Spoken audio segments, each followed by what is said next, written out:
Buongiorno, benvenuti alla TG Sicilia, le principali notizie. La Premier Meloni è a Niscemi e incontra gli sfollati in municipio dopo una ricognizione sui luoghi della frana. Perdute le abitazioni, adesso è a rischio anche l'economia. L'allarme di Confcommercio.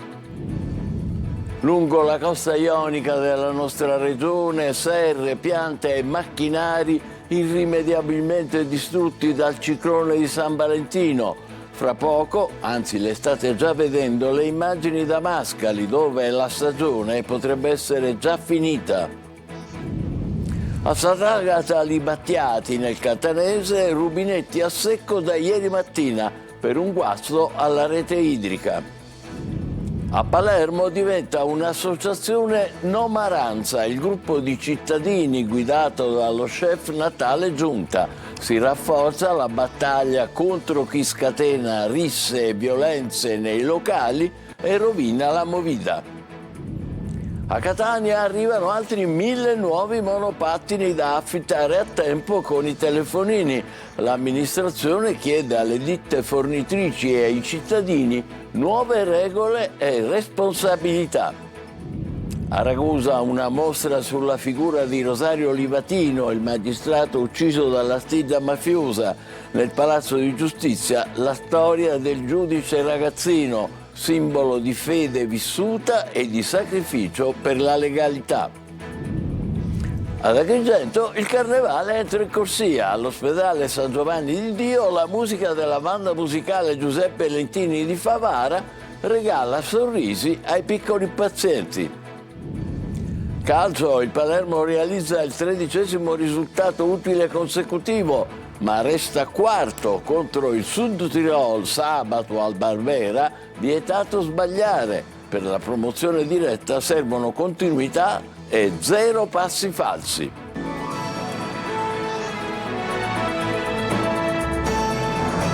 Bentrovati, la Presidente del Consiglio Meloni è nuovamente a Niscemi dopo una prima visita il 28 gennaio. La Premier ha fatto una ricognizione nelle zone devastate dalla frana e subito dopo ha incontrato gli sfollati in municipio. Linea in diretta a Niscemi, a Gerry Italia. A te Gerry. Sì Michele, la Premier Giorgia Meloni è appena andata via dopo aver parlato anche con noi giornalisti. È stata una mattinata inaspettata per i niscemesi che non aspettavano la visita della Premier Meloni, che invece è arrivata intorno alle 11 in elicottero assieme al capo della Protezione Civile Fabio Ciciliano. Un lungo sorvolo in elicottero per visionare tutti i 5 chilometri del fronte frana e poi una visita a terra alle zone del Belvedere per rendersi conto di persona, ha detto la Premier, della profondità, della gravità di questo movimento franoso. Poi un incontro con il sindaco Massimiliano Conti qui in comune a Palazzo di Città, dove la Premier ha voluto incontrare una delegazione di sfollati. Le notizie che sono emerse immediatamente: 150 milioni subito nel Consiglio dei Ministri di mercoledì, esclusivamente per Niscemi, per i primi ristori e per i fondi agli sfollati e alle imprese. Alla domanda che molti sfollati hanno posto alla Premier, ma quando rientreremo a casa, la Premier ha detto: non possiamo forzare i tempi perché dobbiamo prima garantire la tutela e la sicurezza dei cittadini. Una Niscemi che comunque soffre parecchio e che in questo momento ha i fari puntati sull'imprenditoria. Il centro storico è praticamente semichiuso, tutti i locali sono chiusi. Abbiamo raccolto l'appello di Confcommercio in questo servizio che racconta le ultime ore di Niscemi. Vediamo. A Niscemi il tempo sembra ancora sospeso, i monitoraggi sulla frana sono ancora in corso e non ci sono per ora dati definitivi sulla reale estensione del dissesto. Il sindaco Massimiliano Conti invita alla prudenza: bisogna attendere gli esiti tecnici per stabilire la perimetrazione finale della zona rossa e il numero degli immobili destinati a andare perduti. Il primo cittadino chiede unità e rispetto, allontanando le polemiche e le possibili strumentalizzazioni, mentre dal governo nazionale e regionale si attendono provvedimenti straordinari e deroghe economiche per sostenere cittadini e imprese. E proprio l'economia è uno dei fronti più colpiti. Il centro storico è parzialmente chiuso, il flusso di visitatori si è quasi azzerato e commercianti e imprenditori fanno i conti con incassi ridotti al minimo. Una crisi profonda che rischia di trasformare l'emergenza in un tracollo economico. Non parliamo solo di negozi, ma di persone, di lavoro, di dignità. E come CEO Sicilia siamo venuti qui per ascoltare e per dire con chiarezza che nessuno deve sentirsi solo. Servono ristori immediati perché le imprese non possono aspettare, ma serve soprattutto una visione. Il rischio vero è che quando si spegnono i riflettori, Niscemi venga dimenticata. Intanto a tenere viva la speranza arrivano i gesti di solidarietà. Oggi un camion della Protezione Civile da Catania porta aiuti raccolti nelle scuole, giochi, materiale didattico e lettere per i piccoli alunni di Niscemi. E poi ieri, dal cuore della frana, è riemerso un simbolo, la croce travolta dal crollo recuperata dopo ore di lavoro in condizioni estreme da polizia, vigili del fuoco e protezione civile. Un gesto carico di significato per una comunità che cerca forza anche nei suoi segni identitari. Lasciamo Niscemi per il momento. Per le abbondanti piogge nel Palermitano ieri a tarda sera è esondato il fiume Imera ed è stata chiusa la statale 113 che poi è stata riaperta. Il sindaco di Campofelice di Roccella Di Maggio si dice in continuo contatto con la protezione civile, ma raccomanda comunque prudenza. Da un'emergenza all'altra, il ciclone di San Valentino ha messo in ginocchio il settore florovivaistico della Sicilia orientale.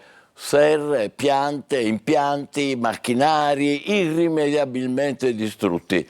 Siamo andati a Mascali e qui la stagione potrebbe essere già finita. Tonino De Manna. Non solo Harry, il cosiddetto ciclone di San Valentino ha messo in ginocchio un'altra categoria produttiva, quella dei florovivaisti, le cui serre sono state spazzate via dalle raffiche di vento che hanno superato anche i 100 km/h. Le scene di devastazione che vi mostriamo arrivano da Mascali. In questa azienda si sta cercando di salvare il salvabile, piante che vengono portate via ad una, ormai senza mercato perché fortemente danneggiate. Pianta totalmente non consegnabile, che chiaramente ha subito dei danni e praticamente non sappiamo cosa fare, siamo in ginocchio. Ripercussioni a cascata anche sull'occupazione. Siamo costretti, avendo perso una parte importante di azienda, a ridurre il personale, perciò alcuni dipendenti andranno in cassa integrazione, in disoccupazione e chiaramente anche i nostri fornitori, stiamo disdicendo ordine, è praticamente una locomotiva che si ferma. Un disastro economico che rischia di compromettere l'attività, il cui futuro è sempre più incerto. Abbiamo qua la bellezza di 60.000 piante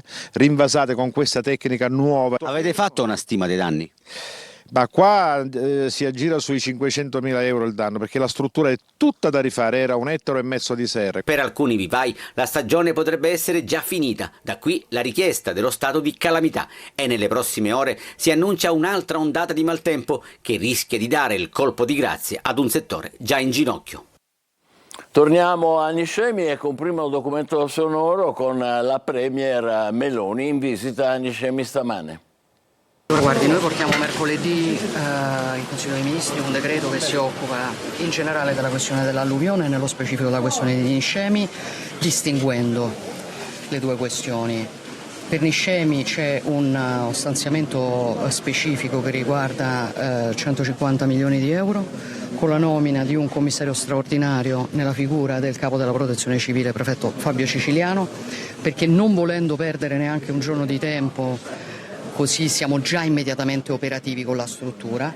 Le risorse sono dedicate sostanzialmente alle 3 grandi priorità soprattutto, e cioè la demolizione delle case che devono essere demolite, la messa in sicurezza del territorio, perché è inutile che noi cerchiamo di risolvere i problemi se si possono ripresentare, e ovviamente gli indennizzi per chi ha perso le case, ovviamente anche per le attività produttive, al netto di quello che già è stato fatto e al netto di quello che prevede il resto del decreto, che vale per tutte e 3 le regioni che sono state coinvolte dal problema alluvionale, ma incidono ovviamente anche per Niscemi.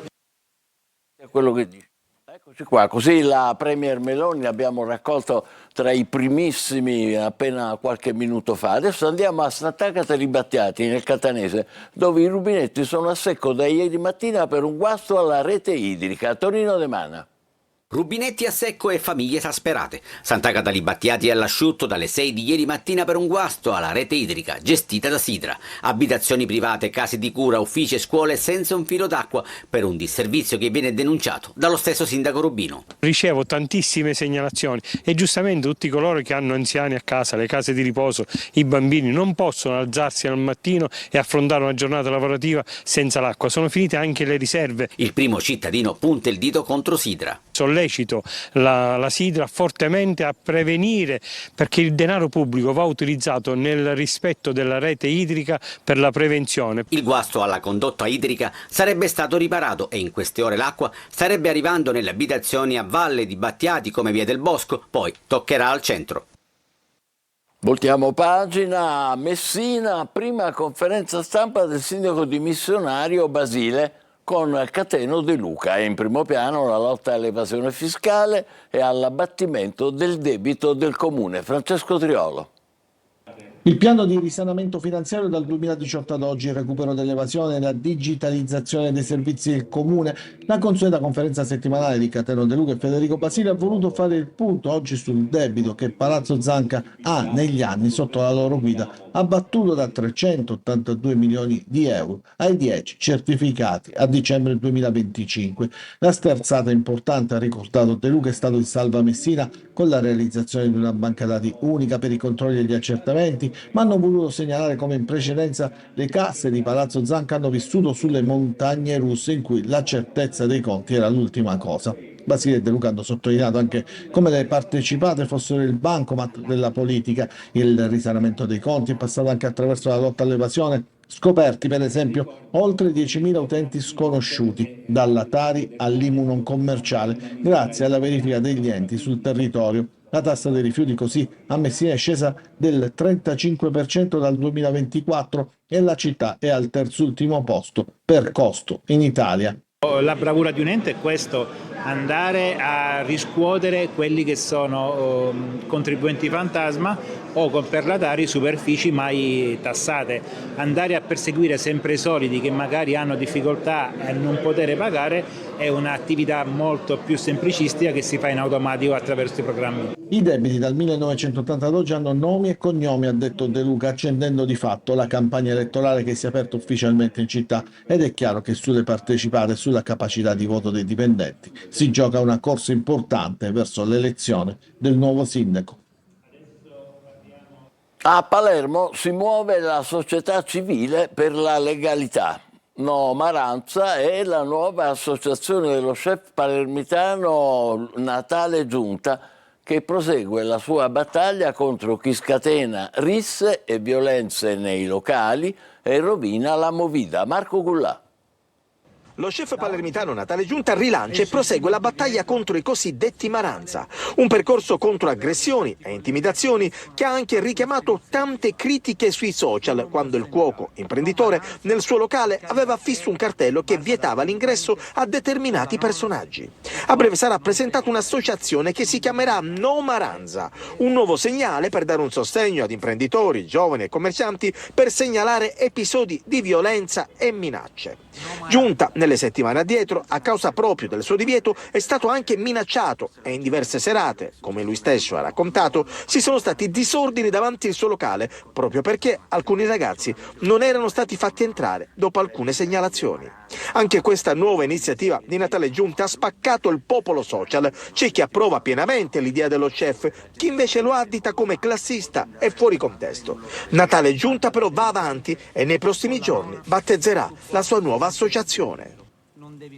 A Catania arrivano altri 1.000 nuovi monopattini da affittare a tempo con i telefonini. L'amministrazione chiede alle ditte fornitrici e ai cittadini nuove regole e responsabilità. Luca Ciliberti. Catania scommette ancora sui monopattini in condivisione e lo fa nonostante queste immagini poco edificanti. Aiuto! C'è qualcuno! L'amministrazione comunale ha deliberato l'affidamento del servizio di mobilità condivisa a 3 ditte che forniranno 1.000 nuovi monopattini per implementare il servizio già esistente. Ma la parola d'ordine stavolta sarà tolleranza zero per incivili e abbandoni selvaggi. Non saranno più tollerati fenomeni come quello del lasciare il monopattino dovunque, davanti a garage, ingressi di abitazioni, in mezzo alla strada, quindi con un assoluto mancato rispetto anche verso gli altri concittadini, chi guida la macchina e chi magari transita a piedi, quindi verso anche i pedoni. Ecco, questo non sarà più tollerato. Si applicherà sin da subito il nuovo codice della strada che prevederà l'utilizzo del caschetto e le sanzioni per chi trasgredisce le regole. L'idea è quella di garantire un servizio eccellente responsabilizzando le stesse ditte fornitrici che proprio contro l'abbandono selvaggio possono utilizzare il loro servizio di geolocalizzazione dei mezzi in tempo reale. Devono garantirci assolutamente che loro faranno di tutto, dato che possono monitorare in tempo reale chi ha noleggiato quel mezzo, dove poi lo andrà a lasciare, magari non potendo più permettere la chiusura del noleggio fino a quando non venga lasciato in un sito idoneo. La determina di aggiudicazione da parte del Comune è datata 12 febbraio 2026. È ipotizzabile che nel giro di qualche settimana i mezzi saranno già a disposizione sulle strade dei catanesi. Fa tappa a Ragusa la mostra itinerante sulla figura del giudice livatino ucciso dalla stilla mafiosa. Nel Palazzo di Giustizia la storia del giudice ragazzino, simbolo di fede vissuta e di impegno per la legalità. Veronica Barbarino. Un professionista ispirato dai principi cristiani e dall'amore per la giustizia. Ucciso nel 1990 a solo 38 anni dalla mafia d'Agrigento, il giudice Rosario Livatino viene raccontato a distanza di oltre 30 anni in una mostra itinerante in tutta Italia e oltre confine che oggi fa tappa anche a Ragusa. All'interno del Palazzo di Giustizia, infatti, 35 pannelli con testi dei suoi diari, immagini e contributi audio-video ripercorrono la formazione personale e professionale del giudice ragazzino, il contesto storico e sociale in cui operò, il martirio e la beatificazione. Il primo magistrato beatificato nella storia della Chiesa è una presenza in grado di parlare a tutti, non soltanto agli addetti ai lavori. Ci indica un percorso attraverso il quale la relazione con le cose quotidiane diventa relazione con il significato più profondo della vita. Un eroe contemporaneo, esempio della lotta contro la mafia e testimone del coraggio di non arrendersi di fronte alla sopraffazione della criminalità. La mostra Sub Tutela Dei è visitabile fino al 20 febbraio ed è un'occasione per riscoprire un uomo che ha fatto della giustizia una missione vissuta, come amava scrivere, sotto la tutela di Dio. La Guardia di Finanza ha sequestrato a Gela e a Mussomeli 3.000 articoli tra maschere di carnevale, costumi e cosmetici. I prodotti erano privi della marcatura dell'Unione Europea e delle indicazioni obbligatorie in italiano. I commercianti rischiano sanzioni fino a 25.000 euro. Ad Agrigento il carnevale entra in corsia. All'ospedale San Giovanni di Dio la musica della banda musicale Giuseppe Lentini di Favara regala sorrisi ai piccoli pazienti. Davide Sardo. Carnevale entra in corsia e trasforma l'ospedale in una festa. Al reparto di pediatria dell'ospedale San Giovanni di Dio di Agrigento, le note allegre delle musiche carnascialesche hanno attraversato corridoi e stanze, portando colore, sorrisi e un momento di autentica spensieratezza ai piccoli pazienti.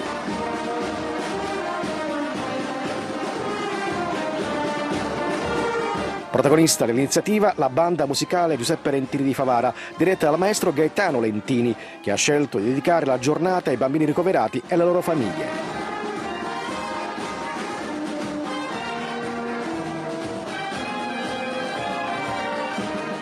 Un gesto semplice, ma dal forte valore umano, reso possibile grazie alla disponibilità del direttore sanitario Giovanni Asaro e del primario Giuseppe Gramaglia, che hanno accolto con entusiasmo la proposta.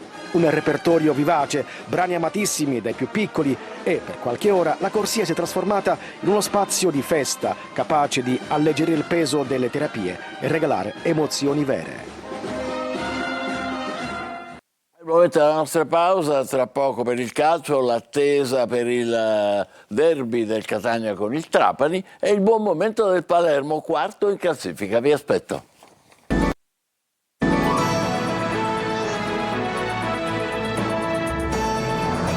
Calcio, Catania concentrato sul campo, sul recupero in programma mercoledì contro il Trapani al Massimino. I rossazzurri devono vincere per accorciare le distanze dal Benevento ed evitare la fuga dei campani. Francesco Triolo. L'imperativo è rialzarsi subito perché il pareggio di Siracusa ha rallentato quella che doveva essere la rincorsa al Benevento. Il Catania adesso non può fallire nel recupero contro il Trapani che si giocherà mercoledì al Massimino. Vincere con i Granata per accorciare dalla capolista è quasi un obbligo per continuare ad alimentare la corsa. Sorrento, Cerignola e Siracusa sono stati dei passaggi a vuoto che hanno condizionato troppo il cammino dei rossazzurri. Toscano deve fare i conti con le condizioni non eccezionali della squadra, con un Di Tacchio che è appena rientrato e deve ritrovare lo smalto, con Jimenez che preferisce la fase offensiva e invece si deve anche adattare per via delle tante assenze rispetto a come questa squadra era stata costruita. Contro il Trapani rientreranno Corbari e Lunetta, Di Tacchio potrà avere un maggiore minutaggio e queste sono le buone notizie. Poi c'è Bruzzaniti, uscito zoppicante a Siracusa ma che non dovrebbe aver avuto nulla di particolarmente grave e dovrebbe essere regolarmente a disposizione. La squadra si è allenata in mattinata e domani è prevista la seduta di rifinitura. Certo, preparare in così poco tempo un derby contro un Trapani parecchio rivoluzionato ma sempre insidioso non è la cosa migliore, ma il calendario fitto impone di farlo. C'è da cambiare marcia e ritornare a quella vittoria che manca ormai da quasi un mese, dal 25 gennaio e dal 2-0 sul Cosenza, che valeva il primo posto in coabitazione col Benevento. Da quel giorno la frenata rossazzurra. Una striscia positiva da record per il Palermo al suo 13° risultato utile consecutivo. La classifica però non cambia, Palermo sempre quarto. Marco Gullà. Nonostante il 13° risultato utile consecutivo, il Palermo resta quarto in classifica, a 4 lunghezze dal secondo posto e a 5 dal primo. Venezia, Frosinone e Monza hanno risposto positivamente alla vittoria dei rosanero contro l'Entella e quindi nei piani alti la classifica è rimasta invariata. Il Palermo quindi vince, convince, ma se vuole fare uno strappo in classifica non può permettersi passi falsi, perché rischierebbe di perdere di vista il treno promozione diretta. Strisce positive sicuramente fanno bene all'umore, al morale e ti permettono di lavorare bene durante la settimana, anche perché c'è stato un turno infrasettimanale in cui siamo riusciti ad accumulare veramente tanti punti e adesso riposiamo un giorno, poi si riparte per mantenere questa imbattibilità. Imbattibilità che passa dalla partita di sabato al Barbera contro il Südtirol, ma lo sguardo dei siciliani sarà anche rivolto alle sfide delle dirette concorrenti. Il Frosinone giocherà in casa contro l'Empoli venerdì sera, il Venezia al Penzo sabato sfiderà il Pescara, il Monza invece giocherà a Carrara. E noi ci fermiamo qui, grazie per averci seguito, l'appuntamento per altre notizie alle 20, buon pomeriggio.